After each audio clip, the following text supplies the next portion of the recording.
What up, fish people? Kenny E with Danica Aquatics. Well, guys, we've had a few people now request information on an update on our cherry tetra colony. And I figured it's about time I do it because somebody's asked twice. So there you go, guys. I'm going to make sure to do this.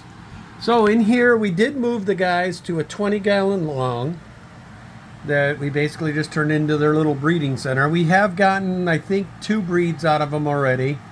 Unfortunately, though, they are very carnivorous of their eggs, and Danny and I have been lazy. We've gotten a total of 3 babies so far, so we're going to get a little more serious with it. Danny has added a little more of the good stuff to try to get them to start thinking about breeding more.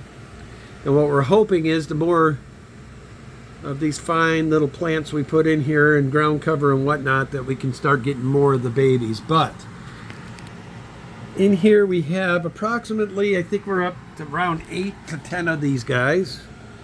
We have 2 males and all the rest are female. And then I have a couple more males in the tank behind me, which I plan to give you guys an update on that tank soon. And you guys have to understand, these are really super shy fish, so I will try to get you.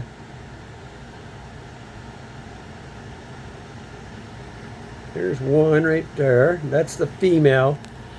Now she's one of the dominant females. As you can see, the top of her fins have actually been bitten off. These guys are real aggressive towards each other during mating. We have noticed that. They're, especially the females, they go at each other quite often. And it's kind of a trip to watch at times. But these are super cool fish. The males, when they're in their mating colors, are a bright red. I mean, flame red almost. Like right now, you can tell they're not in the mood for any funky business. I'm trying to get there. There's a couple more hanging out there. My camera is not wanting to focus back there, which sucks. Let me see if we can turn off the autofocus. Let me go to manual and see if I can get it to come in any better for you.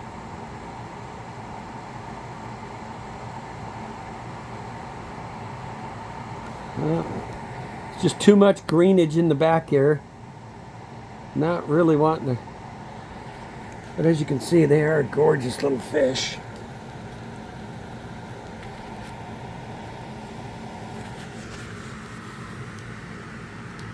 But that's what we did with them. Let me get the autofocus back on so it will focus nice when we need it to.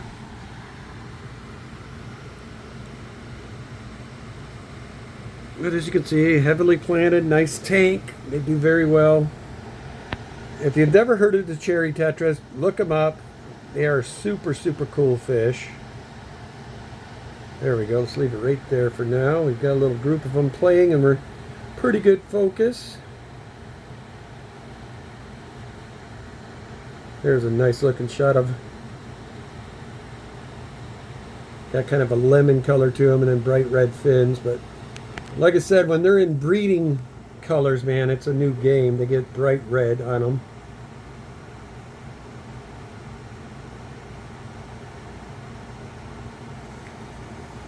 See, keep an eye behind me, and if I see one of the males come out over there, we do plan to one day reset the tank over there, and at that time I plan to try to catch whatever ones are left in that tank and bring them over here to this tank, which I keep saying over there. This is what I'm looking at. This is our 75-gallon that Danny and I are getting ready to reset because it's starting to overgrow. We got numerous types of tetras, rondo barbs, all kinds of cool things in there. I'll give you guys an update on that sometime the next few days. I'll finally give you an update. But we are at the point now where we're going to reset this tank, thin out all the plants, and give it a reset. Most importantly, we want to get all that long algae off of that. That's that blackbeard algae on top of it, and get it off of that log. Reset the log. There are 4 or 5 beings in there. That little gal is going to be getting put in with a male this week. We have one male left and couple females. I want to get another couple of brews out of them before we lose the ones we have. I'd rather go ahead and breed them one more time. But anyway, that's what that's about. Anyway, guys, not a real excitement when it's just a species-only tank, but there you go. I said I would give you guys an update. Like I said, we moved them to a smaller tank, and this happened about 6 months to a year ago. And they're doing great.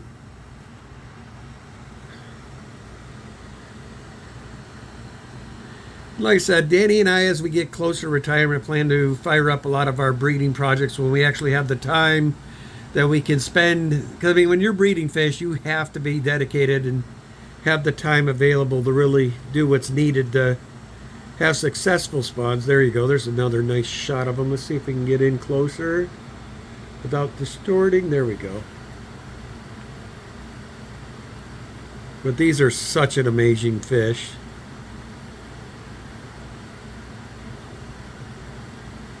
Still somewhat rare. This isn't a fish you're just going to run down to your Petco and buy. I mean, some of your mom and pop stores get them in occasionally. We're blessed here with having the wet spot close, so we're able to get our hands on a lot of this stuff. Sorry, guys. About to lose you because my phone, I didn't realize, was almost out of power. You know, Mr. ADD Kenny E. I gotta keep you guys guessing what's going on. There. Now we got power. Anyway, this is right next to my bed. I get a look at this beautiful tank every day and every night, right before I go to bed and while I'm waking up. Love this tank.